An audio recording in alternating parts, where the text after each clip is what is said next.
Alien Queen gave him a wish. She couldn't refuse her priceless reaction when he chose her. HFY Captain Jake Martinez stood at the center of the crystalline throne room, his hands bound by energy restraints that hummed with alien technology. The massive chamber stretched endlessly upward, its walls carved from what appeared to be living diamond that pulsed with an inner light. Towering pillars supported a ceiling lost in shadows, while bioluminescent patterns traced intricate designs across every surface. Before him sat Queen Lyra of the Vortanian Empire upon a throne that seemed to be grown rather than built. Her appearance was both beautiful and terrifying, standing nearly 8 feet tall with pale blue skin that shimmered like starlight. 4 arms moved with fluid grace, while her elongated skull housed eyes that burned with intelligence and barely contained power. Delicate gills along her neck fluttered as she breathed, and her voice carried the authority of someone who had ruled countless worlds for centuries. The human ship had been caught in Vortanian space 3 cycles ago. Jake and his crew had been exploring the outer rim when their navigation systems failed, leading them directly into the heart of the most powerful alien empire in the galaxy. His crew had been imprisoned on various worlds, but Jake had been brought before the Queen herself. The charges were severe trespassing in forbidden space, carrying illegal weapons, and violation of the sacred boundaries that had been established after the last Great War. Queen Lyra studied the human with curiosity that bordered on fascination. Humans were rare in this sector of space, and their reputation preceded them. They were known as a young species, but one with remarkable adaptability and an almost reckless bravery that had earned them both respect and suspicion among the galactic community. This particular human had shown no fear during his capture, and had answered her questions with a directness that was both refreshing and infuriating. The trial had been swift, and the verdict was death. Jake would be executed at dawn in the traditional manner of the Vortanians, fed to the crystal creatures that lived in the depths of the palace. It was considered an honor to nourish the sacred beasts, but Jake doubted he would appreciate the distinction. As the guards prepared to escort him to the holding cells, Queen Lyra raised one of her 4 hands. According to ancient Vortanian law, she announced, her voice echoing through the chamber. Every condemned prisoner was entitled to one final request before execution. It was a tradition that dated back thousands of years to the founding of the empire. The request could be anything within reason: food, entertainment, a message to loved ones, or even a quick death instead of the traditional feeding. Jake looked up at the towering queen and considered his options carefully. The human was quiet for a long moment, his brown eyes meeting her burning gaze without flinching. When he finally spoke, his voice was steady and clear, carrying across the vast chamber with surprising strength. The words he chose would change everything, though neither of them realized it at the time. "Your Majesty," Jake said with a slight bow of his head, "I request that you grant me one wish. Not just any wish, but one that you cannot refuse no matter what I ask. I invoke the ancient right of the impossible request." The chamber fell silent. Even the ever-present hum of the crystal walls seemed to fade as every being present processed what the human had just said. Queen Lyra's 4 eyes widened, and her gills fluttered rapidly as she struggled to maintain her composure. The impossible request was a law so ancient that it had been nearly forgotten, buried in the deepest archives of Vortanian legal code. It had been created in the early days of the Empire, when honor meant everything and breaking one's word was considered worse than death.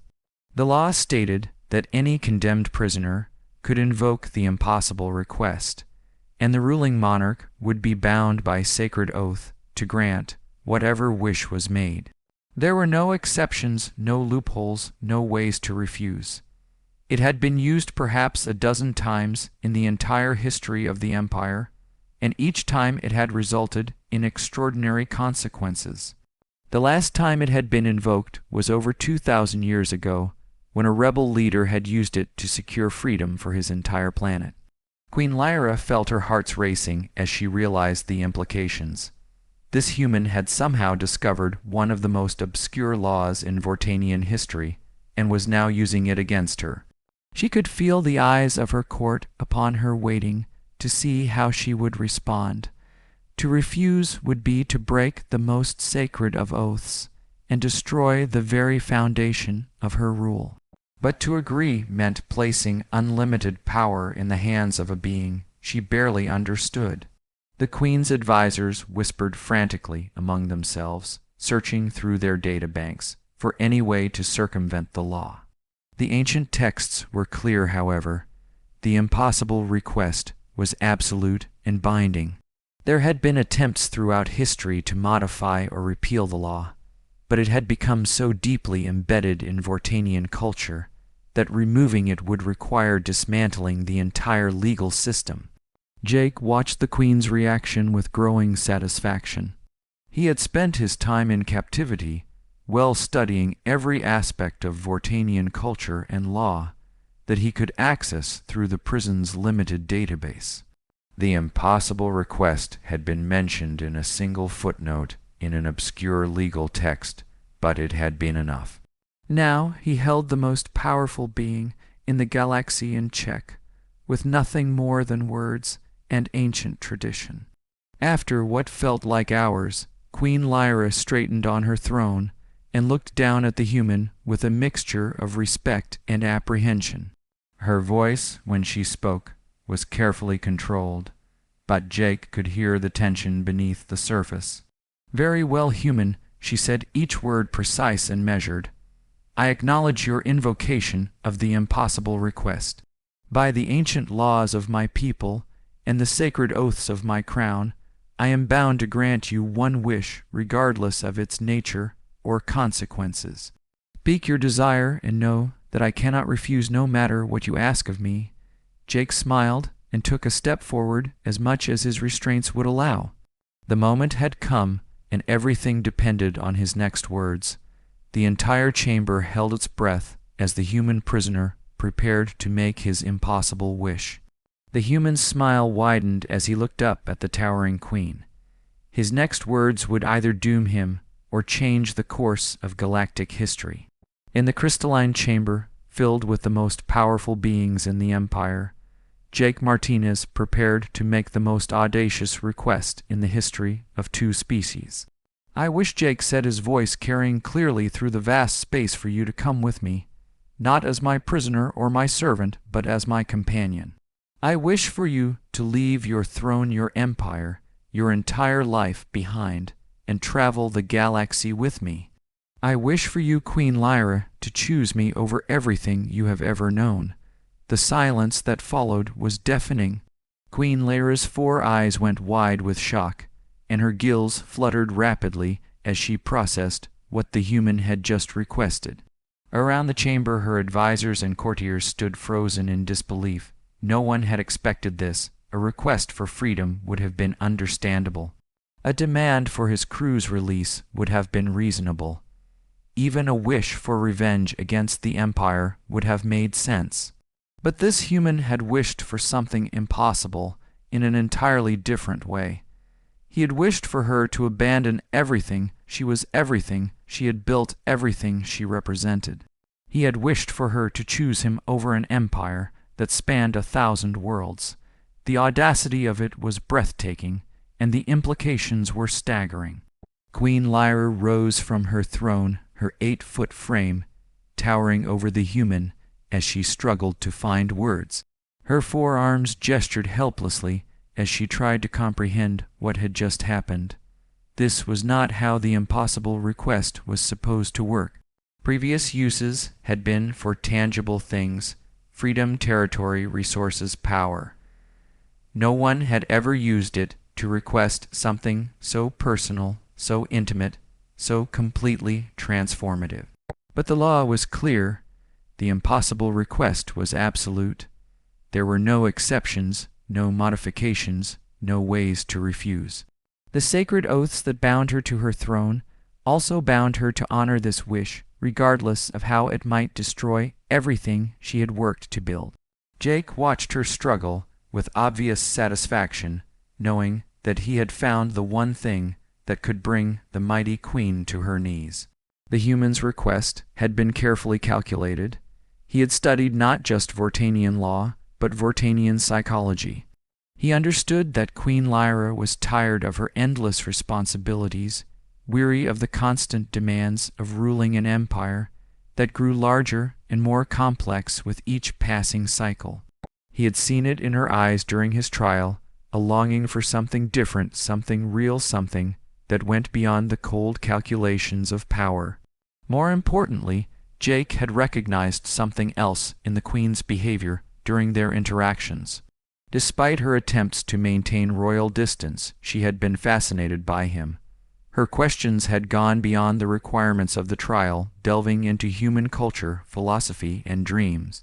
She had lingered over his responses, and had seemed genuinely disappointed when the formal proceedings had ended.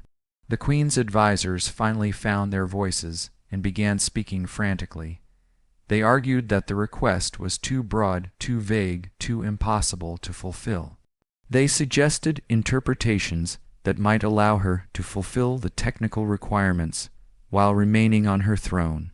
They begged her to find some way to refuse to break the ancient law, rather than destroy the empire. But Queen Lyra barely heard them. She was staring at Jake with a mixture of terror and something that might have been hope.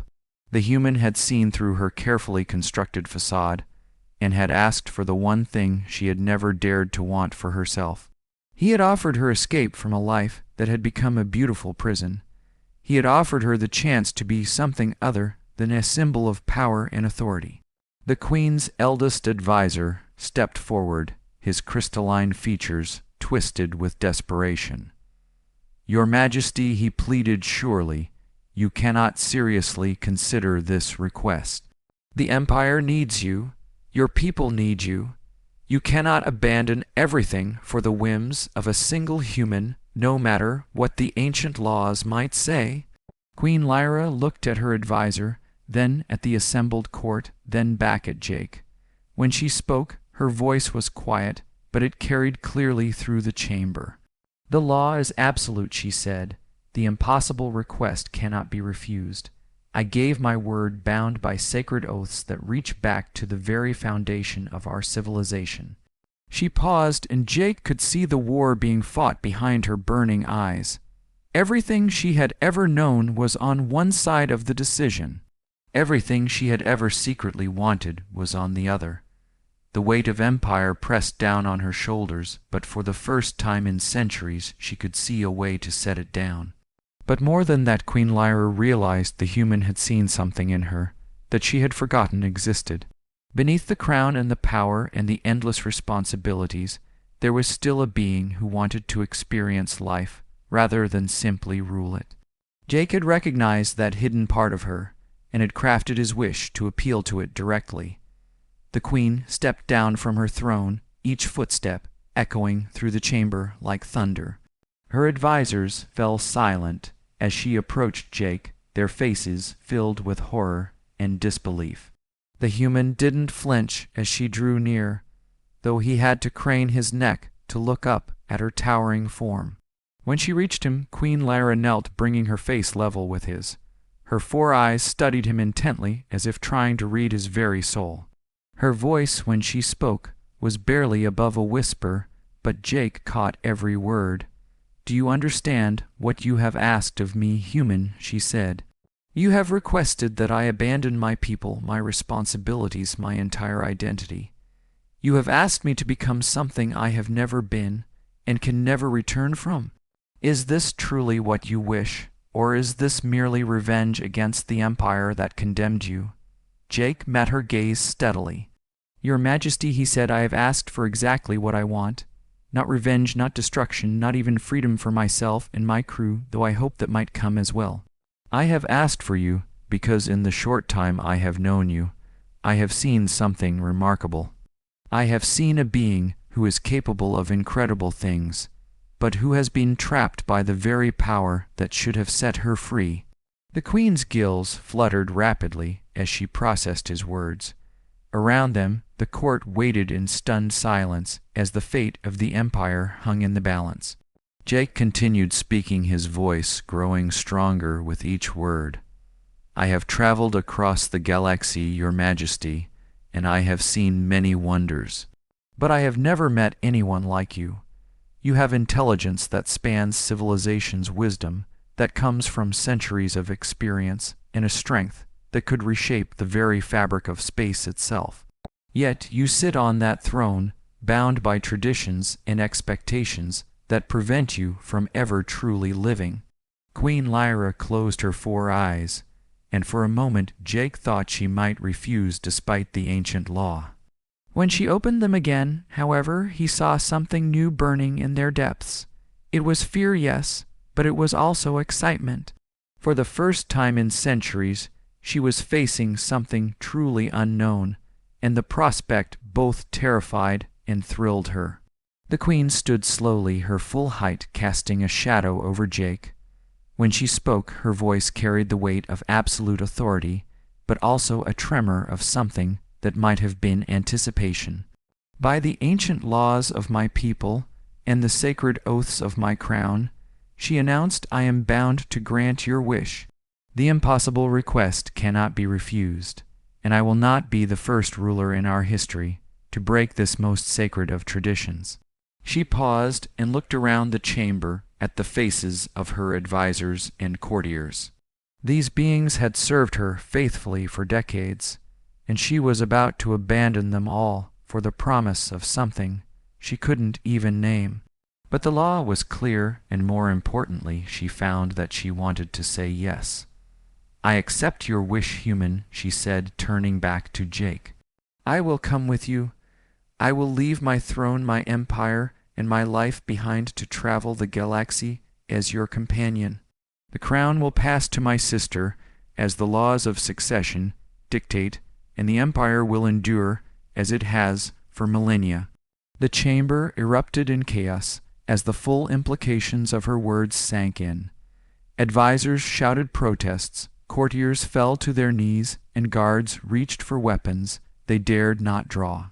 Through it all, Queen Lyra stood calmly at the center of the storm, her decision made and her fate sealed. Jake felt a surge of triumph, mixed with genuine affection, for the remarkable being who had just agreed to abandon everything for him.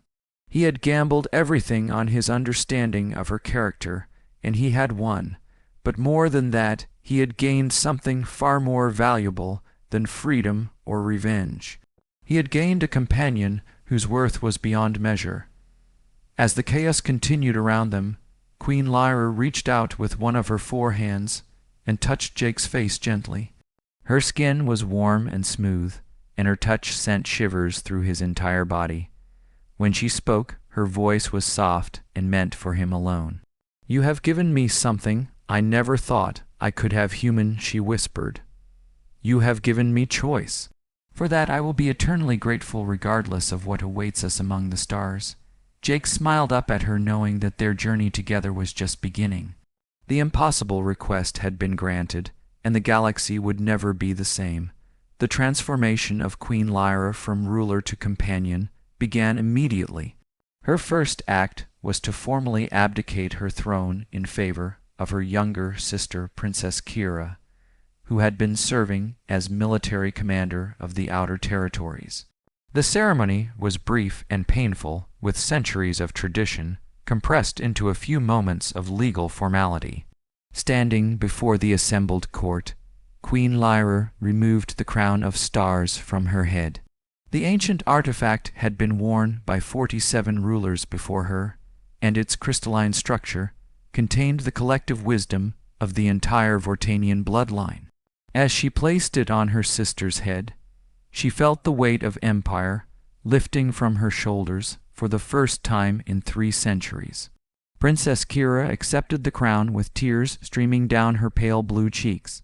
She had never wanted to rule, preferring the straightforward challenges of military command to the complex politics of empire management.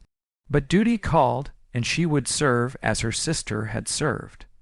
The two siblings embraced, knowing it might be years or even decades before they saw each other again. The logistics of departure proved more complex than either Jake or Lyra had anticipated. A queen could not simply walk away from her responsibilities without ensuring continuity of government. Treaties had to be transferred, alliances had to be maintained, and the vast bureaucracy of empire had to be restructured to function without its central figure. Jake watched the process with growing amazement. He had expected Lyra to be intelligent and capable, but he had not fully grasped the scope of her responsibilities. She personally managed trade agreements with hundreds of worlds, settled disputes between species that had been fighting for millennia, and maintained the delicate balance of power that kept the galaxy from descending into chaos. More impressive still was the respect she commanded from every being she encountered. Even those who disagreed with her decisions never questioned her authority or her wisdom. Jake began to understand that he had not simply wished for a companion, but for one of the most remarkable leaders in galactic history. The Queen's personal effects were minimal despite her vast wealth. She chose a few items of sentimental value, including a small crystal that had belonged to her mother and a ceremonial blade that had been carried by the first Vortanian ruler. Everything else would remain with the Empire where it belonged. Her wardrobe required more consideration. The elaborate robes and ceremonial armor that befitted a queen would be impractical for life aboard a small spacecraft. Instead, she chose simple clothing that would allow her to move freely and blend in with other species when necessary. The change was dramatic, transforming her from an imposing figure of authority into someone who could almost pass for an ordinary citizen. The most difficult part of the transition was saying goodbye to her personal staff. These beings had served her faithfully for decades, and many had become close friends despite the formal requirements of their positions. Her chief advisor wept openly as he presented her with final reports on the Empire's status. Her personal guard offered to accompany her into exile, but she refused, knowing that their duty was to the crown, not to her personally. Jake's crew was released as part of the arrangements, though they were required to remain in Vortanian space until their captain's departure. The men and women who had served under Jake for years were amazed by what he had accomplished. They had expected to die in alien prisons, but instead they found themselves free with their captain, about to embark on the most unusual adventure in human history. The ship that would carry Jake and Lyra into their new life was a compromise between their different needs, too small to be considered a threat to any established power, but large enough to provide comfortable living space for two very different species. It was equipped with the latest navigation technology, translation systems, and enough supplies to last for months between stops. Lyra had insisted on contributing to the ship's capabilities. Using her authority as queen, she had arranged for the installation of advanced shield stealth systems and weapons that would allow them to defend themselves if necessary. She had also provided access to star charts and cultural databases that would prove invaluable in their travels. As the day of departure approached, Jake found himself spending more time with Lyra in settings that were less formal than the throne room. They walked through the palace gardens where she showed him plants from dozens of worlds and explained the complex ecosystems that had been created within the artificial environment. They discussed philosophy, art, and the fundamental differences between human and Vortanian culture. Jake was struck by how different Lyra seemed away from the formality of court. Her natural intelligence and curiosity shone through when she wasn't required to maintain the dignity of her position. She asked endless questions about human society and was particularly fascinated by concepts like individual freedom and personal choice that were foreign to her highly structured world. For her part, Lyra found herself drawn to Jake's unconventional thinking and his willingness to challenge established assumptions. He approached problems from angles that no Vortanian would consider, and his solutions often seemed impossible until they proved to be exactly what was needed. She began to understand why humans had earned their reputation as innovators and troublemakers. The night before their departure, Lyra stood alone in her private chambers, looking out at the city that sprawled beneath the palace. Millions of Vortanians lived and worked in the crystalline towers that stretched toward the stars, and all of them had depended on her leadership for as long as most could remember. She was abandoning them for an uncertain future with a being she barely knew. But as she considered her decision, Lyra felt no regret.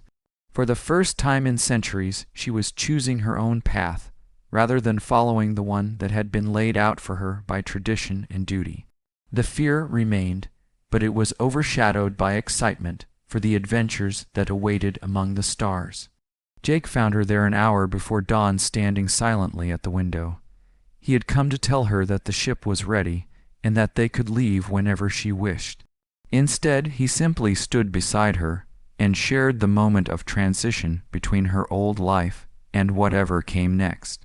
Neither of them spoke as the first rays of sunlight touched the crystal spires of the city. Both were thinking about the magnitude of what they were about to do and the impossibility of predicting where their journey might lead.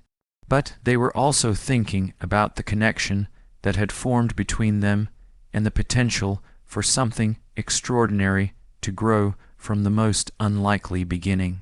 When the sun was fully risen, Lyra turned away from the window and faced Jake with a smile that transformed her entire face. She had made her choice, and she would not look back.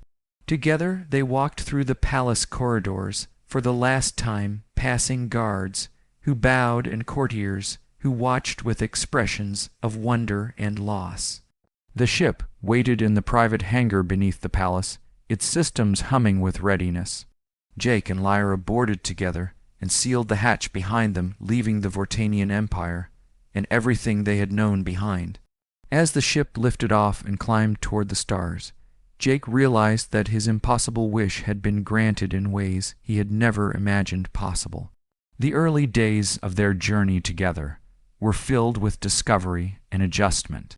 Lyra had to learn to live without the constant presence of advisors and servants, while Jake had to adapt to sharing his space with someone whose physical and cultural differences were significant. The ship that had seemed spacious for a human crew felt cramped when one of the occupants was 8 feet tall with 4 arms and very different personal habits. Their first destination was the frontier world of Haven, a trading post that attracted beings from across the galaxy. Jake had chosen it because it would allow Lyra to experience the diversity of galactic civilization without the formal protocols that would have surrounded her as queen. For the first time in centuries, she would be able to interact with other species as an equal rather than a ruler. The transformation was remarkable. Dressed in simple travel clothing and walking beside Jake rather than surrounded by guards, Lyra was almost unrecognizable as the imposing figure who had sat on the Vortanian throne. Her natural curiosity and intelligence remained, but they were no longer filtered through the requirements of diplomacy and statecraft. At the trading post, she marveled at the variety of species and cultures that mingled freely in the common areas. She watched human merchants haggle with crystalline beings from the inner systems, and listened to the complex harmonies of the song speakers who communicated entirely through music. For someone who had spent centuries managing the relationships between these species from a distance, the opportunity to observe them directly was intoxicating. Jake served as her guide and interpreter, helping her navigate the social customs that differed from world to world. He was amused by her reaction to concepts like bargaining for personal items and choosing her own meals from a menu. These simple freedoms that most beings took for granted were revelations to someone who had lived her entire life within the constraints of royal protocol. Their first real test came when they encountered a group of refugees from the war-torn Helix sector.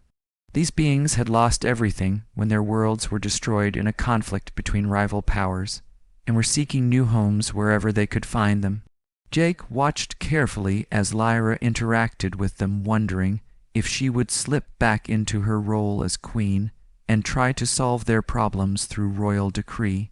Instead, she surprised him by sitting with the refugees and listening to their stories with genuine compassion.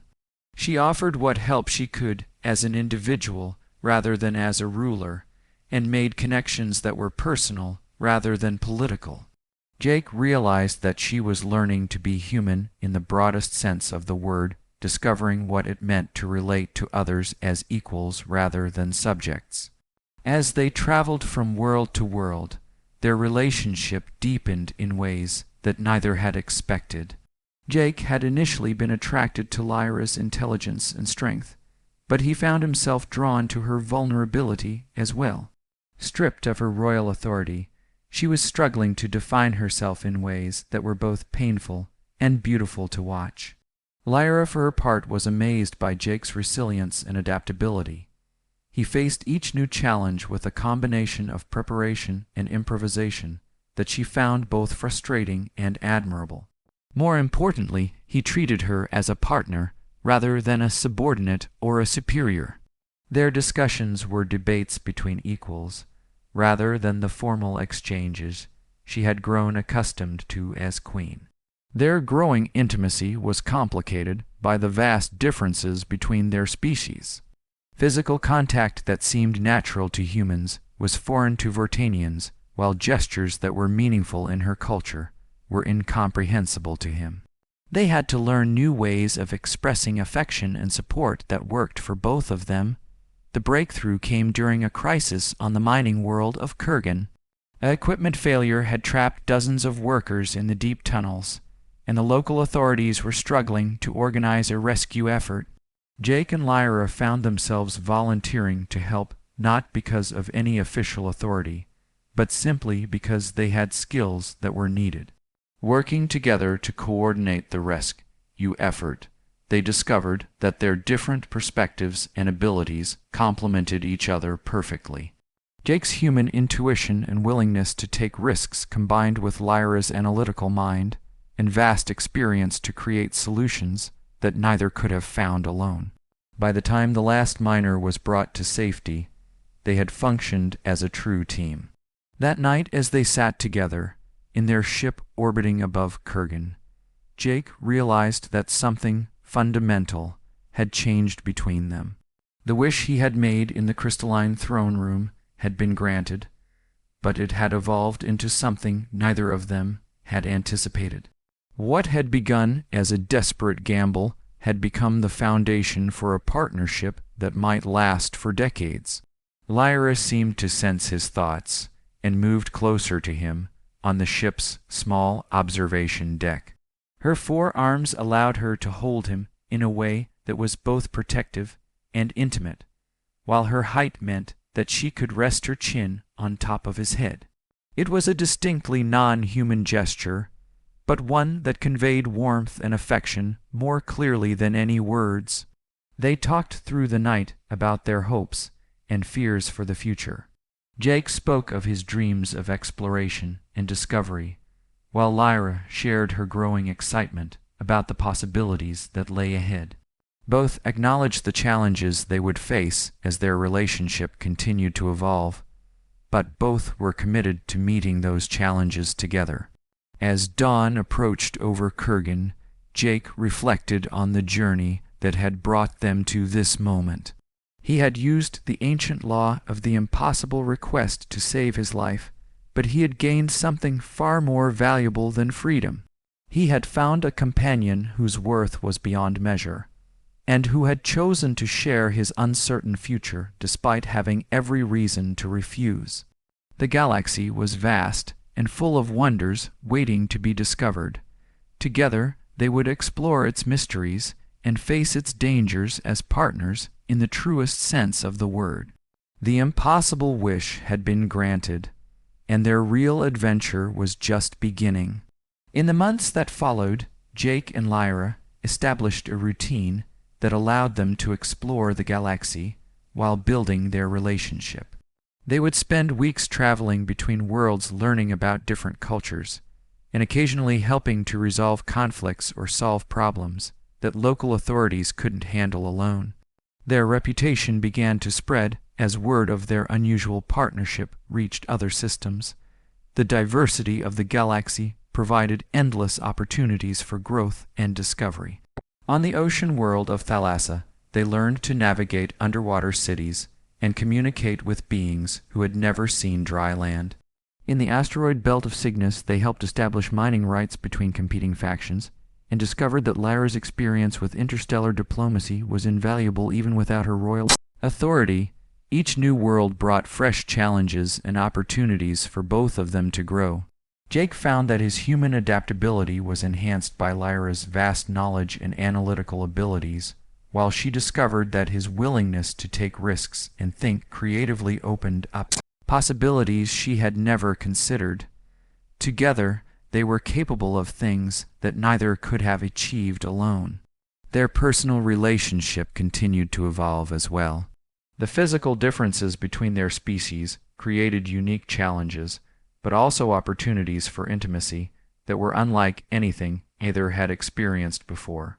They learned to communicate through touch and gesture, in ways that transcended the barriers of language and culture. More importantly, they developed a deep emotional connection based on mutual respect and shared experiences. Lyra had never had a true equal to share her thoughts and feelings with, while Jake had never met anyone who could match his intellectual curiosity and desire for adventure. They completed each other in ways that were both surprising and inevitable. The galaxy took notice of their partnership. Some viewed it with suspicion, wondering what political implications might arise from the former Vortanian queen traveling with a human explorer. Others saw it as a symbol of the possibilities that existed when different species worked together toward common goals. Jake and Lyra were careful to avoid situations that might create political complications. They traveled under assumed names when necessary and avoided any actions that might be interpreted as attempts to establish a new power base. Their goal was exploration and discovery, not conquest or political influence, but their impact was undeniable. On world after world, they left behind solutions to problems that had seemed intractable and connections between species that had previously been impossible. They were becoming legends in their own right, proof that the barriers between species and cultures were not as insurmountable as many believed. As their first year together drew to a close, Jake and Lyra found themselves on the frontier world of New Byzantium, a trading hub that attracted beings from across the galaxy. It was here that they encountered their first real test of how far their relationship had come and how much they had both changed since leaving the Vortanian Empire. The challenge came in the form of Ambassador Thane, a high-ranking Vortanian official who had been sent to convince Lyra to return to her duties as queen. The Empire was facing a crisis that threatened the stability of multiple systems, and Princess Kira was struggling to maintain the delicate balance that her sister had managed for centuries. Thane's arguments were compelling, and his offer was generous. Lyra could return to her throne with full honors, and no questions asked about her year of absence. Her people needed her, and the galaxy needed the stability that only her leadership could provide. It was her duty to return regardless of her personal desires. Jake watched the encounter with growing tension, knowing that this was the moment when Lyra would have to choose between her old life and their new partnership. He had no legal claim on her, and no right to ask her to refuse such a reasonable request. If she chose to return to her throne, he would have to accept that decision and be grateful for the time they had shared. But Lyra's response surprised everyone, including herself. She listened to Thane's arguments with the respect due to an old friend and advisor, but her answer was clear and unwavering. She had made her choice, and she would not return to the throne. Her sister was capable of handling the crisis, and the empire would be stronger for learning to function without depending on a single individual. More importantly, she had discovered something among the stars that was worth more than any throne. She had found purpose, meaning, and love in ways that her old life had never allowed. The galaxy needed exploration and discovery as much as it needed stability and order. She would serve that need alongside Jake, rather than returning to the isolation of royal authority. Ambassador Thane departed with obvious disappointment, but also with a grudging respect for the choice his former queen had made. He had seen the change in her and recognized that she had found something genuine and valuable in her new life. The empire would survive without her, and perhaps it would be stronger for having learned to stand on its own. That night, Jake and Lyra stood together on the observation deck of their ship, looking out at the stars that had become their home. They had passed their first major test and emerged stronger than before. The impossible wish had been granted and had evolved into something neither of them had expected, but both now treasured beyond measure. Their future stretched ahead of them, vast and full of possibilities. There were worlds to explore, mysteries to solve, and wonders to discover. They would face those challenges together as partners in the truest sense of the word. The galaxy was their home, and their love was the foundation that would carry them through whatever adventures awaited among the stars. The impossible had become inevitable, and their story was just beginning.